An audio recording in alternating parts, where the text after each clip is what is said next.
Trump this week announced plans to scale back the number of U.S. forces participating in joint military drills with South Korea based on my very good relationship with Kim. I have a, I guess, somewhat unique position on this because I am a firm and committed believer that South Korea and North Korea have the capacity to actually move in the direction of unification or potentially move in the direction of ending the war. This has been an ongoing effort, both from the South Korean side and the North Korean side as well. Obviously, the economic dynamic or the economic reality has shifted. Now, I wouldn't say North Korea's favor, but like North Korea has been able to develop tremendously in the last decade or so.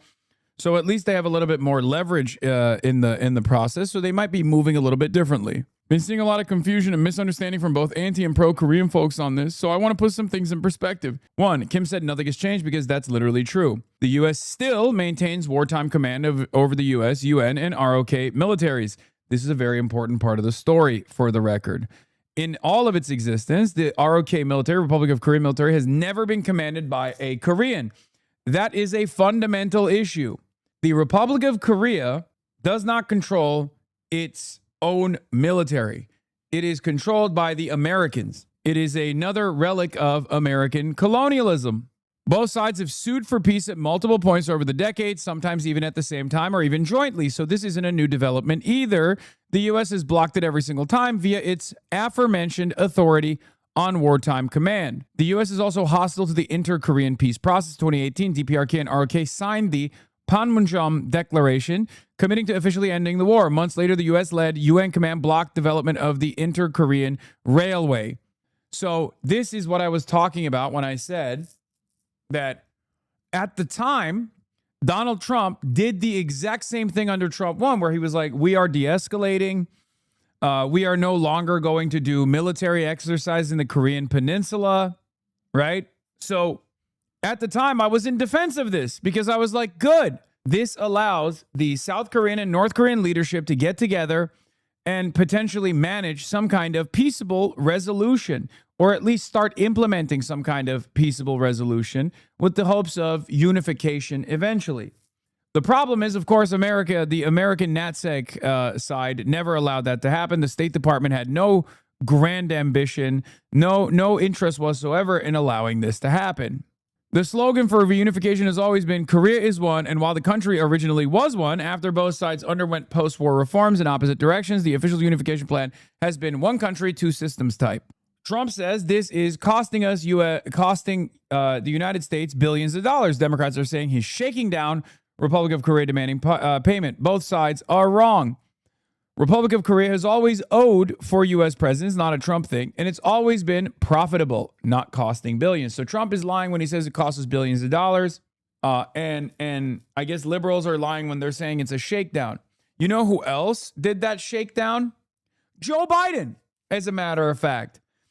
In a lot of these circumstances, people, and they did this with NATO, they were like, Trump won, Trump demanded more, a higher percentage of European countries' GDP to be spent on American military gear, right? American military hardware, or at least their own domestic manufacturing. And everybody was like, oh my God, he's trying to destroy NATO. He's trying to destroy NATO. This was under Trump 1. You know who else continued that process? Joe Biden did. Because foreign policy is fucking uniparty, okay? What Trump was saying and what Trump was doing was entirely different. And the same goes for this. The U.S. not only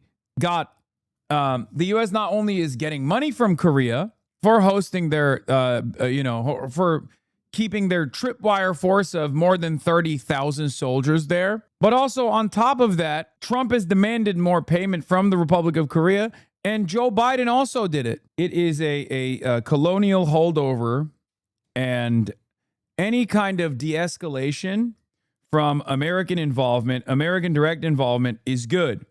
Now, you might be wondering why we're doing it right now. That's because we're out of bullets. And the Asia-Pacific theater and the pivot to China dreams are fucking over. This is the one element of Trumpism and Trump's era of foreign policy that bit off far more than it could chew in the Strait of Hormuz, but then recognized the importance of strategic retreat.